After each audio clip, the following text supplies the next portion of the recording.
Pembaca setia Batam Pos, jumpa lagi bersama saya Cahaya Simanjuntak dalam program Hot News edisi Kamis 13 Juli 2023. Nah, kira-kira apa ya berita yang akan terbit besok di Batam Pos? Kita akan berbincang bersama tim redaksi, ada Juanda, hai Ju, ada Bang Yusuf Hidayat, hai Bang Ucup, hai, apa kabar? Sehat, alhamdulillah.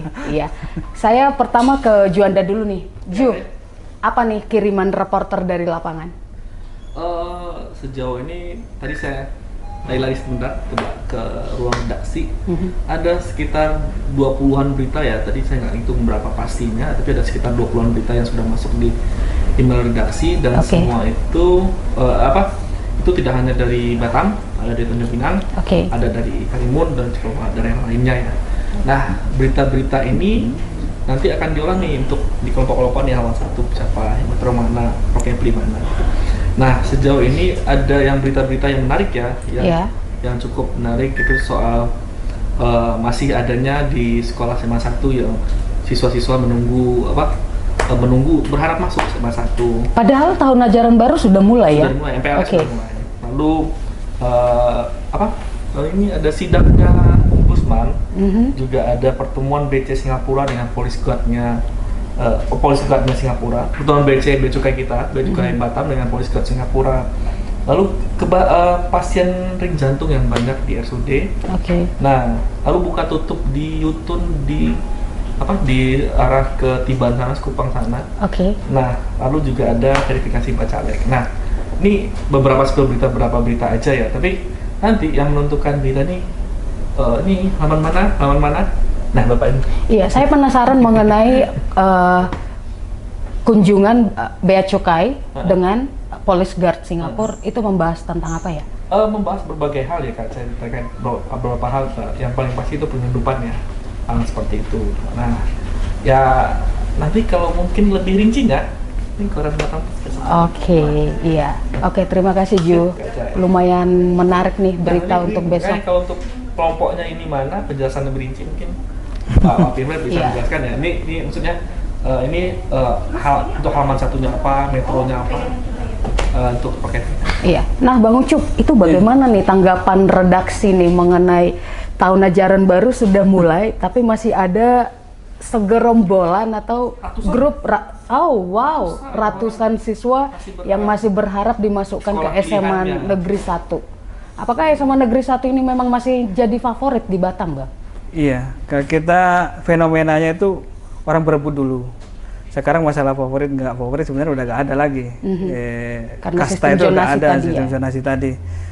Kalau kita melihat dari sejak awal PPDB sampai sekarang, faktanya itu memang banyak orang tua yang memaksakan anaknya masuk di sekolah pilihannya kayak SMA 1, SMA 5, SMA 3, bahkan sampai tadi di SMA 1 itu sekitar 200 siswa yang nggak tertampung, itu dipaksakan agar bisa diterima di SMA 1. Dan kalau dipaksakan itu akan berdampak pada kualitas pembelajaran. Yang pasti itu ruang kelas akan sesak dan saya kira itu guru tidak akan sekonsentrasi. Misalkan kalau jumlah ideal berapa kemarin di sini? 32 ya? 32 sampai 36 itu. Proses belajar mengajar tidak maksimal itu ya? Idealnya segitu. Kalau dipaksakan sampai 50 misalkan, kan ada wacana kemarin gitu ya. Yang 57 Bang. 57. Sempat ada terisi 57 tapi akhirnya dipecah lagi. Itu kan bisa kacau itu kan proses belajar mengajar itu. Saya kira itu memang harus segera dicarikan solusinya. Misalkan penambahan sekolah baru di Batam. Harus kita akui meskipun di daerah di luar Batam ada yang kekurangan murid. SMA negerinya kekurangan murid. Di Tanjung Pinang itu SMA 3 kalau nggak salah tadi itu SMA 3 kan? SMA negeri 3 itu cuma terisi 19 murid saja. 19 saja. Bayangin. Berbanding terbaik dengan di Batam gitu kan. Memang penduduk terbanyak yang di Batam. Di Batam ya. 1,3 artinya memang juta jiwa. Jumlah sekolah itu harus ditambah. Seperti itu. Ya, mudah-mudahan pemerintah Provinsi Kepri punya anggaran besar untuk membangun sekolah baru di Batam, baik SMA negeri maupun SMK negerinya. Dan SLB juga. SLB kemarin nolak murid karena meskipun itu iya, berkebutuhan khusus. Iya, karena overload. Sudah overload kan? Sudah overload. penuh. Memang sudah. Kabar baiknya kan kemarin ada SLB baru dibuat lagi. Ya. Dan itu menjadi soal. Artinya itu sesuatu yang mendesak. Gitu. Kan kalau pembangunan itu berproses, butuh waktu. Ya. Solusi cepatnya apa? Kalau pembangunan itu jangka panjang, solusi cepatnya itu kira-kira penambahan rombongan belajar dibutuhkan nggak di Batam? Daripada membludak seperti ini, kasihan. Muridnya kasihan, orang tua kasihan. Sekolah apa tindakannya? Pemerintah apa tindakannya? Di berita itu dijelaskan nggak, Bang? Iya, kalau di berita sebelumnya itu kan, kalau misalkan nambah RKB, ruang kelas baru misalkan, tenaga gurunya gimana? Atau shift 2 shift, 2 shift tenaga pengajarnya gimana? Oke. Kan nggak sinkron jadinya. Jadi di berita itu semuanya ada besok? Ada, iya. Nah tadi Bang ada berita reporter itu mengenai pemasangan ring jantung yang meningkat di RSUD Embung Patimah, itu bagaimana? Itu ke kolom apa nih kira-kira besok? Iya, itu bisa ke sesi metropolis, bisa ke halaman utama, nanti tergantung beritanya. Data yang kita terima nanti dari reporternya. Tapi yang pasti masalah ring jantung ini kebutuhan yang kategori besar. Karena kalau biaya di swasta itu atau mandiri itu pasti mahal.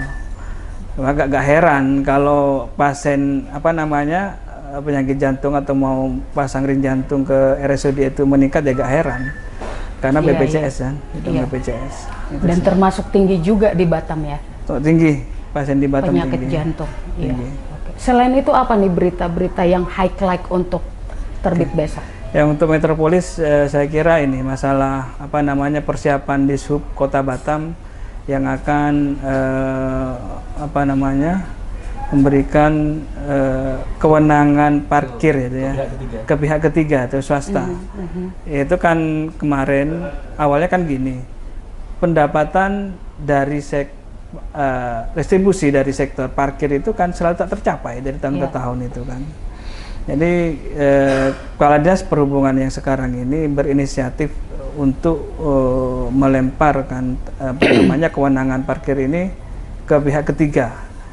Ya, tujuannya biar pendapatnya itu bertambah dan targetnya bisa tercapai. Itu sih. Saya kira itu ya menarik lah. Selain itu Bang? Selain itu ada berita tentang berita daerah bagaimana? Daerah itu apa tadi ya? Masalah SKK Migas yang buka lowongan kerja itu. Di daerah, dari daerah? Di Batam. Oh, Batam. Ribuan pekerjaan. Artinya itu untuk skala Kepri. Oke, skala Kepri. Itu tenaga welder. Tenaga welder, tukang las. Tukang las bersertifikat sekitar 1.000. Oh. Kita kalau kemarin 2.000-an aja. 2.000-an. Kabar gembira nih ya. 1.000-an ya. Tapi memang harus bersertifikat ya. Jadi nggak bisa ngelas, tapi nggak ada sertifikat nggak bisa. Gitu. Iya. Oke. Sedikit ya untuk membaca. Bisa perbaharui juga melalui informasi melalui batampos.co.id. Oke. Bisa langsung datang ke sana. Sip, terima kasih atas penjelasannya dan waktunya Bang Ucup. Nah, pembaca setia Batam Pos, demikian Hot News edisi Kamis 13 Juli 2023. Pembaca setia kami bisa membaca informasi terkait SKK Migas yang membutuhkan sedikitnya 1.000 welder di Batam, dan yang terakhir tentang meningkatnya jumlah pasien ring jantung sebagai dampak dari BPJS memberlakukan itu kepada masyarakat. Cerdas memilih informasi akurat bersama Batam Pos, salam redaksi.